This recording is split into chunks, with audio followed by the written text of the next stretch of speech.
जय हिंद। तो दोस्तों आज की वीडियो में हम लोग नरेशन के 5वें क्लास पे आ गए हैं। ठीक है, हम लोग नरेशन के जनरल रूल के बारे में पढ़ चुके थे। आज हमको पढ़ना है कि अगर रिपोर्टिंग इस जो पार्ट होता है अगर वो पास्ट टेंस में होता है तो रिपोर्टेड पार्ट के टेंसेज में बदलाव होता है। वो किस प्रकार से बदलाव होता है उसके बारे में आज हम लोग जानकारी लेंगे। तो वीडियो के साथ बने रहो।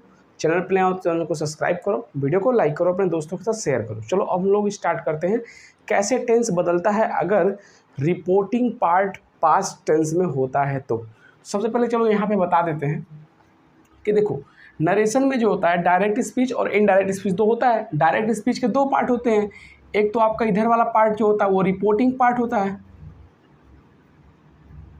और इधर वाला जो पार्ट होता है इन्वर्टेड कामा के अंदर जो होता है ये पार्ट रिपोर्टेड स्पीच होता है। रिपोर्टेड स्पीच होता है, समझ में आ रहा है। तो कह रहा है कि अगर रिपोर्टिंग पार्ट पास्ट में हो, किस टेंस में हो बाबू, पास्ट टेंस में हो, तो रिपोर्टेड स्पीच के टेंस में बदलाव होता है। तो इसमें क्या होता है, बदलाव होता है। ठीक ना।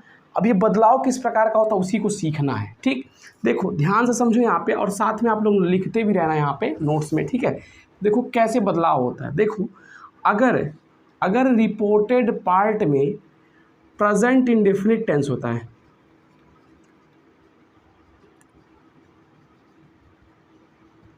प्रेजेंट इंडेफिनिट टेंस होता है तो ये बदल करके पास्ट इंडेफिनिट होता है। क्या होता है, पास्ट इंडेफिनिट हो जाता है।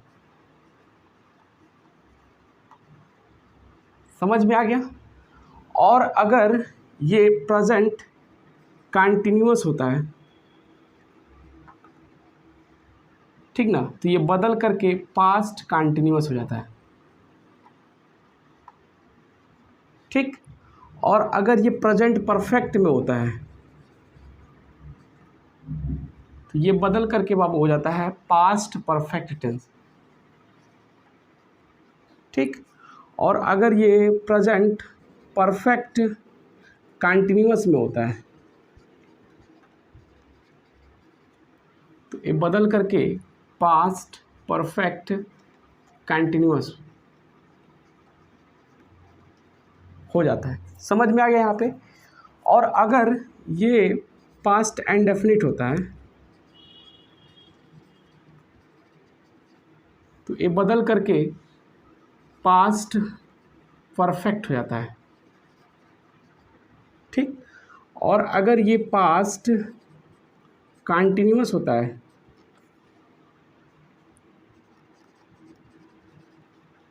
तो ये बदल करके पास्ट परफेक्ट कंटिन्यूअस हो जाता है।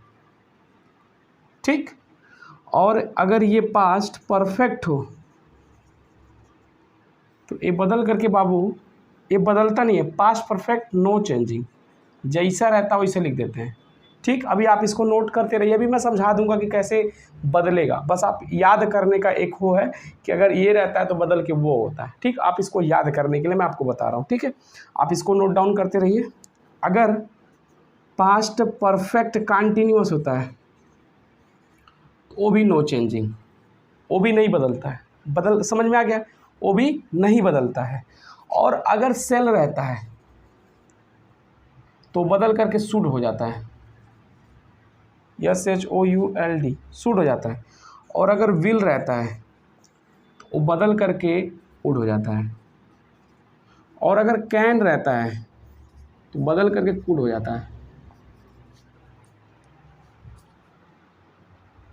समझ में आ गया। अगर मे होता है तो वो बदल के माइट हो जाता है। ठीक, तो आप इतने को दिमाग में बैठा लो कि अगर देखो प्रेजेंट इंडेफिनिट टेंस होता है तो पास्ट इंडेफिनिट हो जाता है, प्रेजेंट कंटिन्यूअस होगा तो पास्ट कंटिन्यूअस हो जाएगा, प्रेजेंट परफेक्ट होगा तो पास्ट परफेक्ट हो जाएगा, प्रेजेंट परफेक्ट कंटिन्यूअस होगा तो बदल के पास्ट परफेक्ट कंटिन्यूअस हो जाएगा, पास्ट इंडेफिनिट होगा तो पास्ट परफेक्ट हो जाएगा, पास्ट कंटिन्यूअस होगा तो पास्ट परफेक्ट कंटिन्यूअस हो जाएगा। और अगर पास्ट परफेक्ट रहेगा तो बदलेगा नहीं और पास्ट कंटिन्यूअस भी नहीं बदलेगा। अगर सेल आता है तो सूट कर देंगे, विल रहेगा तो वुड हो जाएगा, कैन रहेगा तो कुड हो जाएगा, मे रहेगा तो माइट हो जाएगा। सिर्फ इतना अपने माइंड में रखिएगा। अभी बहुत सारी चीज़ें हैं बदलने के लिए, तो अभी इतनी चीज़ को अपने दिमाग में रखिए। तब तक आप इसका स्क्रीनशॉट लीजिए, फिर मैं इसको इरेज करके आपको सेंटेंस बना के दिखाता हूँ। ठीक, तो आई होप आप लोग स्क्रीनशॉट ले चुके होंगे, ठीक है। अब इसके आगे मैं थोड़ा सा एग्जाम्पल 2-3 का मैं लिख चलूँगा, जैसे मैं इतना को इरेज कर दे रहा हूँ, ठीक। देखिए अब ध्यान दीजिए यहाँ पे, जैसे सेंटेंस लिखा हो अगर, ही सेड टू मी,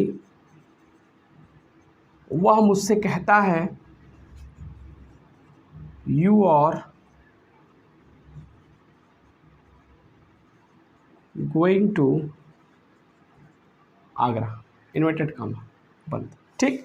अब ध्यान दो यहाँ पे, देखो ये किस टेंस में है, ये रिपोर्टिंग पार्ट है बाबू इतना आपका, और ये क्या है, रिपोर्टेड पार्ट है, क्लियर। रिपोर्टिंग पार्ट अगर पास्ट में होता है तो रिपोर्टेड स्पीच में बदलाव होता है। कैसे बदलाव होता है, अगर वो प्रेजेंट इंडेफिनिट होगा तो पास्ट इंडेफिनिट हो जाएगा, प्रेजेंट कंटिन्यूअस होगा तो पास्ट कंटिन्यूअस हो जाएगा, प्रेजेंट परफेक्ट होगा तो पास्ट परफेक्ट कंटिन्यूअस। समझ में आ गया, तो इस प्रकार से बदलाव होता है, समझ में आ गया। अब देखो ये हमारा किस टेंस में बाबू, पास्ट टेंस में है ना, पास्ट टेंस में said to second form use हुआ है, पास्ट इंडेफिनिट टेंस में, पास्ट टेंस में, राइट। अब ये बदल जाएगा जब हम लोग इनडायरेक्ट बनाएंगे, तो देखो क्या होता है कि ही का तो ही हो जाता है, और सेड टू का क्या हो जाएगा बाबू, टोल्ड। ये तो मैं बता चुका हूँ पहले ही। अगर कोई लोग पिछले पूरे वीडियो को 4 वीडियो में डाल चुका हूँ, अगर वो चारों नहीं देखे हो तो चारों देख करके इसको पढ़ोगे तो ज़्यादा समझ में आएगा, ठीक है। तो ही टोल्ड, यहाँ मी हो जाएगा। अब यहाँ क्या लगा देंगे बाबू, दैट। बताओ यहाँ तक की बात समझ में आ गई। चलो अब देखो यू जाएगा किसके पास, मी के पास, ये भी मैं बता चुका हूँ। यू जाएगा मी के पास, यू सेकंड पर्सन है, ऑब्जेक्ट के अनुसार बदलता है, तो यहाँ मी के हिसाब से यहाँ पे सब्जेक्टिव केस आई हो जाएगा। अब देखो टेंस बदलेगा, अगर ये कौन सी टेंस में है, प्रेजेंट कंटिन्यूअस टेंस है, प्रेजेंट कंटिन्यूअस टेंस बदल के क्या होता है, पास्ट कंटिन्यूअस टेंस। तो बताओ आई के साथ पास्ट में क्या लगता है, वॉज लगता है, क्या लगता है, वॉज। अब देखो आर का वॉज हो गया, और गोइंग का गोइंग लिख देंगे टू आगरा। बताओ समझ में आ गया कि नहीं। आई होप आपको यहाँ तक की बात समझ में आ गई होगी। चलो एक आध एग्जांपल्स और लेते हैं यहाँ पे। इसे I said to students, I said to student, he has read this lesson। मैंने विद्यार्थी से कहा कि वह इस लेसन को पढ़ चुका है। समझ में आ गया यहाँ पे, इन्वर्टेड कॉमा, ठीक। अब देखो इसको बनाना है तो आई हो जाएगा, आई का आई, और सेड टू का क्या हो जाएगा बाबू, टोल्ड, और स्टूडेंट का तो स्टूडेंट हो जाएगा, ठीक। अब यहाँ पे इसके जगह क्या लगा देंगे, दैट। यहाँ तक की बात तो सिंपल है। अब ही थर्ड पर्सन है, और थर्ड पर्सन बदलता नहीं है, जैसा का है वैसा उतार लो। ही का ही हो गया, यहाँ स्मॉल लेटर से ही का ही हो गया। अब देखो ये जो किस टेंस में है भाऊ, प्रेजेंट परफेक्ट टेंस में, हैज़ लगा है, वर्ब का third form, red read red red, लेकिन स्पेलिंग सेम होती है, ठीक है। तो ये थर्ड फॉर्म हो गया यहाँ पे, और ये प्रेजेंट परफेक्ट टेंस में यूज हुआ है, तो प्रेजेंट परफेक्ट टेंस बदल के जाता है पास्ट परफेक्ट। तो यहाँ पे हेल्पिंग वर्ब पास्ट का क्या लगेगा बाबू, हैड हो जाएगा, और रेड का रेड ही लिखेंगे, और दिस का देखो नियरेस्ट वर्ड है, ये बदलता है। मैं आप लोगों को जो है नेक्स्ट वीडियो में इसके बारे में बता दूंगा, नियरेस्ट वर्ड के बारे में कैसे ये बदलता है। दिस का क्या हो जाएगा बाबू, दैट हो जाएगा। ये नियरेस्ट वर्ड है बाबू, आपको रटवाएंगे हम, बताएंगे, ये बदल जाता है, ठीक है। और लेसन का क्या हो जाएगा, लेसन, लेसन का लेसन, यानी ESSON।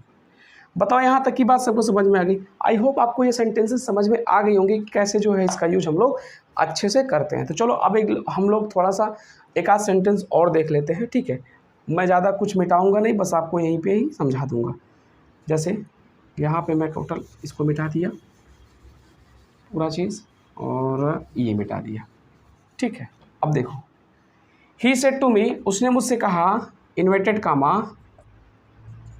I will kill you, I will kill you.